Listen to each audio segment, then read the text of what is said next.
Hey everybody, Scott Spratzer here with Tony George. We are coming to you from the beautiful Red Rock Race and Sportsbook in Summerlin. Come by, check it out if you get a chance on game days, Saturdays, Sundays. Yeah. It's an absolute blast to be here and hang out with Chuck and all the guys. Hey, I got to say something before we get started on this week's 8 and 8. Congratulations, my friend. 8-star winner last week on the Pitt Panthers over Clemson. Got the nice big win, and Pickett looked pretty darn good, as you said you thought he would going into the week. Game of the year, but that's not what's important. That wasn't the biggest win on Saturday. The biggest win on Saturday was the steak and a beer on this guy. Oh, that's true. Because Oklahoma State covered the number. Bob Taylor's little shrimp scampi on the side. Man. I want the garlic cheese bread. Come on, brother. Just order whatever you want. Listen, this is one of the few spots in Vegas where I don't mind paying for dinner, but you got me. I had Iowa State minus the points. Tony over here, he's going to enjoy that steak, no doubt about it, and more. All right, let's get to it. Nobody cares, right? Right. Well, some do. Yeah. You do. Yeah. But anyway, Michigan at Michigan State. Michigan laying 4.5, 50.5 at East Lansing. And looking at this game, it's hard to believe this is the first time, Tony, since 1964 that both of these teams are ranked in the top 10 when they meet. I mean, we're talking almost 60 years. I've got Michigan State power rated lower than they are. They're not in my top 10, but it is Michigan week. Do you think they pull the upset, or does Michigan get it done? You know what? This is going to be a tough call here, but I do think Michigan gets it done here, and I'll tell you thhy. Both these teams they're number 6, number 7 in the country. It's obviously one of the marquee games of the weekend. Michigan State, a lot of people are liking them because they're on off the bye week. Absolutely. And Michigan didn't look all that great against our Huskers. They've kind of, but they figured out a way to win. The way they figured out a way to win was they have one of the top defenses in the country. And I think that's the difference in a ball game here. I wrote this down so I wouldn't forget. Michigan is allowing 298 yards a game. Michigan State 406. And I think that's going to be the difference in this ball game. You still have a redshirt freshman quarterback for Michigan State here, and only Georgia has allowed fewer points than Michigan's defense in points per game in college football. I think this is where running the football and playing good defense, old Big Ten style, Scott. I'm going to lay the 4.5 here, about what the number is right now. The total at 50.5 seems a little high to me, but I think Michigan just I think Harbaugh finally kind of gets the monkey off his back, beats a top 10 team, that sort of thing. All the, kind of the things that have gone against Harbaugh coaching Michigan here. I think they have a very well-rounded football team. I do like Michigan State, won a bunch of money on them this year, but this is the toughest game they played, bar none. I think it's going to show where the defense comes up and shows up for Michigan here and wins them the game probably late. Let's get to another big one in the Big Ten here, Scott, and Penn State. Wow. What you're talking about. Illinois. Hey, what's going on? You know that Nebraska, I don't feel so bad about Nebraska losing to Illinois now that they knocked off Penn State. But at the end of the day, interesting game here. They traveled to Ohio State after that big upset loss. Maybe a spot where they were looking ahead a little bit, Scott. Maybe you're gaining some value in the line here. The look ahead on this was 12. Right now it's 18.5 and a total of 60. Your thoughts? Oh, my first thought is, if you guys watched that game last week, if you didn't, go check out the videos of it, because it was a 9 overtime game, but it's a goofy, crappy rule that college football has instituted this year, and it was just ridiculous. And again, I'm not going to get into it explaining it. It was almost, watching that was almost as bad as having to buy Tony George dinner. It's almost that bad, but not quite. But anyway, it was terrible. It was no fun to watch. But here's what Illinois did. They stacked the line, and they said, Penn State, you're going to have to throw the football to beat us. Penn State couldn't run. They couldn't throw. They got outgained pretty badly. And then on the flip side, which really surprised me, Illinois ran all over the Penn State defense. They were just able to run the football without much trouble. The funny thing about this game, though, or the I guess thing that you want to note the most, is that this line was once 12. It's now 18.5. Yeah, exactly, after what happened last week. So you got to be willing to lay 18.5 points right now if you do like the Buckeyes, who, by the way, I do like most people have in their top 5 when it comes to power ratings. Penn State was a little weird last year when they lost because they went on to lose 5 in a row. They might have a little mental issue going on right now. I know they can't throw the football real well, Boy, it's a lot of points, but I think it's Ohio State or nothing for me, Tony, in that one. I just, and it's, again, Buckeye it's not going to be, what's that? Buckeye Nation, There you man. go. And it's not going to be a premium play. I promise you that. It's not going to be a bet. It's an opinion on this show because that line's kind of out of whack. Yeah. Ole Miss and Auburn SEC action. Auburn laying 2.5, total 66.5 as we speak. Top 20 matchup, of course, in the Southeastern Conference. And listen, the quarterbacks here, who do you trust more, Matt Corral or Bo Nix, who is Jekyll and Hyde? Yeah. Well, especially Nix at home's okay. It's when he's on the road you got to worry about it. Sure. And the one thing I got to looking deeper into this game as we're getting ready here for the 8-8 today, look at the murderer's row of teams that Ole Miss has played in the last 4 weeks. And they got another one this week at Jordan-Hare. Alabama, Arkansas, Tennessee, a game against LSU last week, which they started out in the hole with and ended up coming back. But at the end of the day here, I like the fact that, Corral last week, a pedestrian game, 18 out of 23, $185, a touchdown. But what impressed me the most was the way that Ole Miss had the ability to run the ball against LSU. They ran it for 214 yards last week on the ground. That being said, it's not enough. I like Auburn here at home, laying less than the fall number of 3. I think there's a lot of value in that number. This easily could be a 3-point ball game. I know the total's 66. I'd lean under a little bit here, but I think Auburn can get it done. Their 2 losses this year, Auburn, well, one was to Georgia. Sure.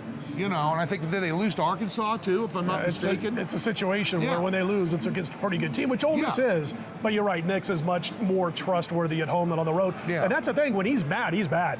But when he's on, he's a pretty good quarterback. So.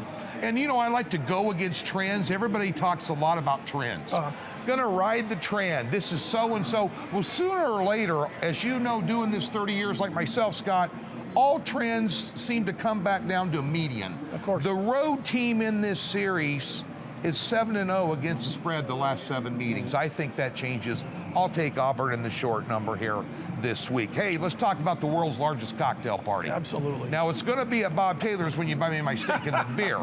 That's going to be a large cocktail party. You're going to have to drown your sorrows on that, but besides that, Jacksonville, Florida, every year the annual game, Georgia taking on Florida. Georgia, in my opinion, the best team in the country, Scott, bar none, the best defense in the country. Number 1 defense versus number 9 offense here.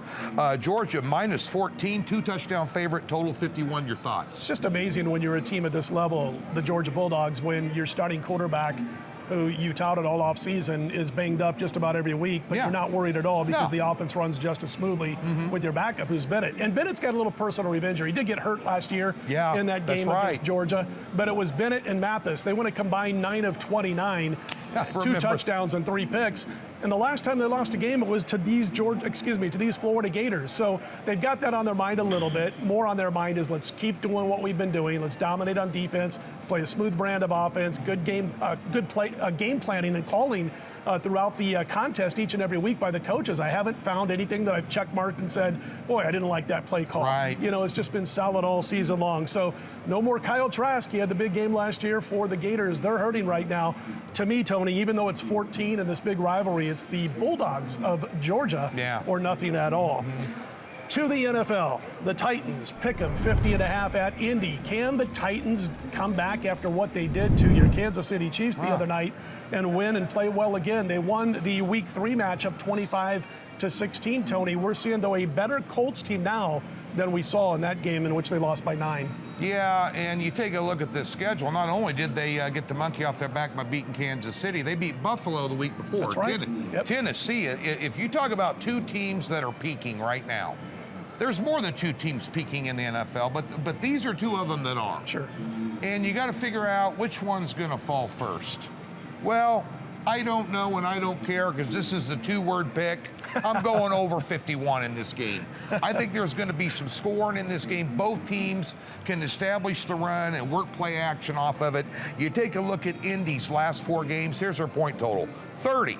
And they did that in a rainstorm, by the way, against a good San Francisco defense. 31, 25, and 27. And Tennessee's been racking up points on about everybody. Now, they played it a little conservative on offense last week. They just ran Henry, set up play action, dink and dunk. played a little physical football, only put up 27 against a very bad Chiefs defense, but that was by design. Sure. They wanted to eat clock, keep Kansas City off the field. They rendered them ineffective. I don't think they're going to have that type of effect against a Colts offense here, but I do like the over in this one here. And I don't think there's a buy sign on the Colts when we talk about peaking, Scott. And I'll get your thoughts. What's more impressive, beating Buffalo and Kansas City back-to-back, or beating the 49ers, missing half their team, and the Texans? I mean, I still think... I think I could do this one. Yeah, can you do that? So, nonetheless... I'd lean ever so slightly Tennessee, but at the end of the day, I don't know if they can keep it up 3 weeks in a row. That scares me. I do think there's going to be some points. Scott, there might be some points in this one too here a little bit. New England travels to the Chargers here. New England, my top play last week in the NFL. Adam, with you? Yeah, and there you go. Well, there you go. Like minds think alike. Doc Sports, free $60. Link in the description below. I might add, you come get us. Right. Come get us this weekend, but. Interesting game here. This thing's hovered around 5.5 or 6 most of the week. Not a lot of love. No one's buying into the Patriots after a blowout win against the Jets. It's not that hard to do, but the Chargers have looked a little lethargic lately as well.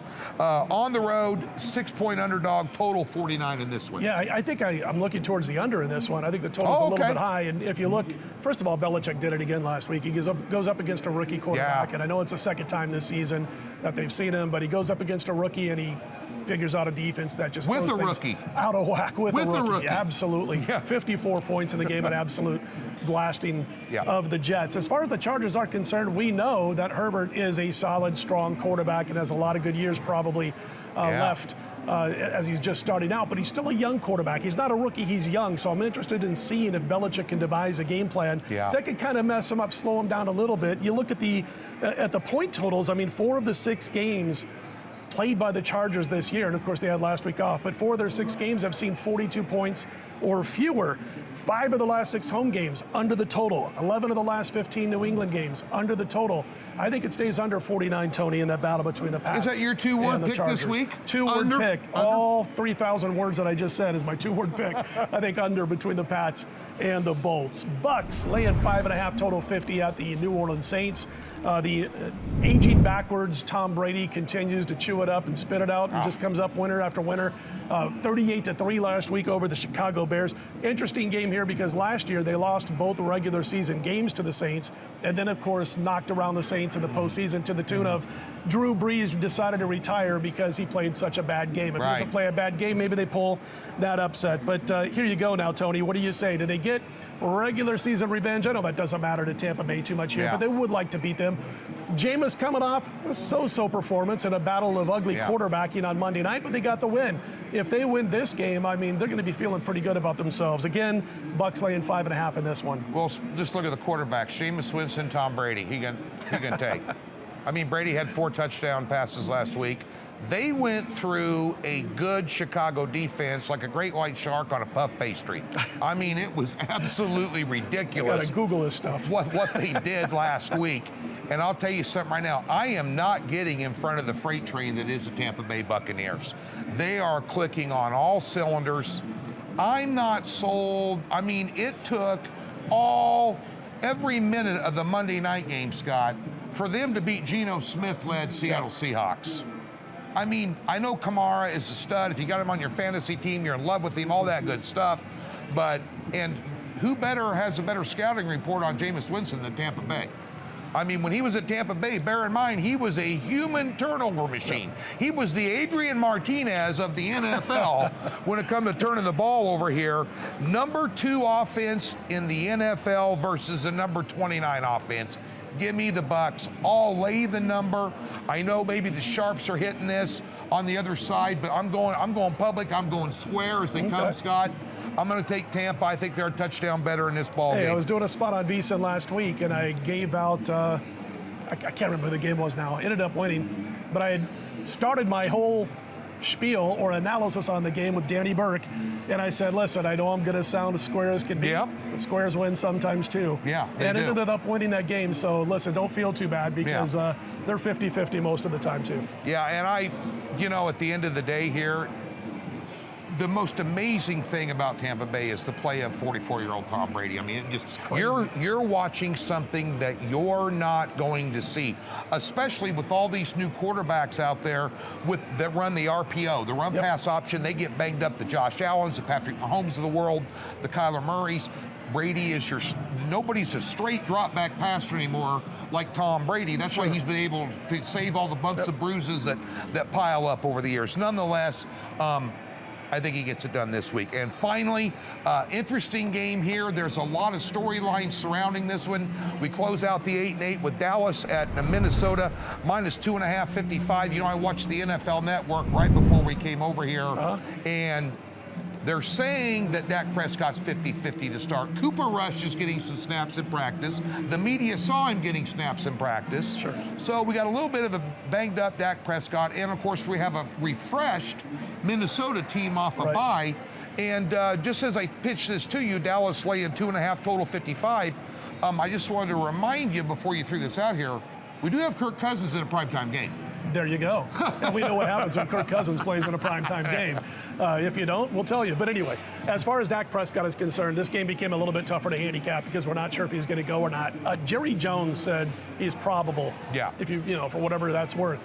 He said that on Tuesday night, I believe it was, when he was interviewed. He's got a sore calf, Dak Prescott. And here's my thoughts. If he's, let's say, 75 to 80%, and you've got a 3.5 game lead in your division, and the best team other than you in your division is Washington, do you think about maybe resting him? You've got a 3.5 game cushion. Now, I know you don't want to sit a guy and think, okay, well, we can rest him, and we've got this cushion, because you never know when things start going the other way. You start losing some turnovers, things of that nature, and next thing you know, you're right there, neck and neck with that team that was 3.5 games behind you a few weeks ago. However, I'm going to say that I think there's a chance he does sit because of that cushion that they've got in the division. I agree. If he plays, and I'm going to say for the sake of the video, that the game goes over the total. But before I make my play, before you should make your play, you got to find out if Dak is going to play or not. So it might be a game day situation where we find out if he's going to give it a go. So that's my recommendation. And if he plays, I like the over. I agree with you, and because how many games does Minnesota play and it comes right down the last second? Right. It's back and forth in the fourth quarter, and all of a sudden the total goes from this up to this, and you're having a heart attack if you're playing the under on Minnesota against anybody. And I agree with you, and I would be slightly surprised if he's not 100% that he plays. You know, and you can see a lot of Elliott. Sure. You know, you're going to see, and of course, Cook is very healthy right now. He's had the bye week. And here's the thing, Tony. We all know, Dallas, the coaching staff, they know if Dak's going to play or not already. So if he's not, you're going to see a whole lot of Cooper Rush learning this offense real quick, even more than he has, learning it from a going up against an opponent type of perspective rather than just doing it as a backup. So they know, and he'll be prepared if they have to go with Cooper Rush on Sunday night. And outside of Diggs on defense for Dallas, who's had 7 picks in 6 games or whatever it is, all the stars in this game are on the offensive side of the ball. You know, so. He's Tony George. Check out his games this week. We're going for our 5th straight 7-star play going back to late September. That's on Saturday. Check out all the games starting on Thursday. Football Thursday at DocSports.com. That's when all of us release all of our football plays. Also, be sure to check out the video with Chuck Esposito. We're going to talk to Chuck about where the public and the sharps are at the station casinos so far this upcoming week. For Tony George, I'm Scott Spreitzer. We are Doc Sports. Let's put him in the win column.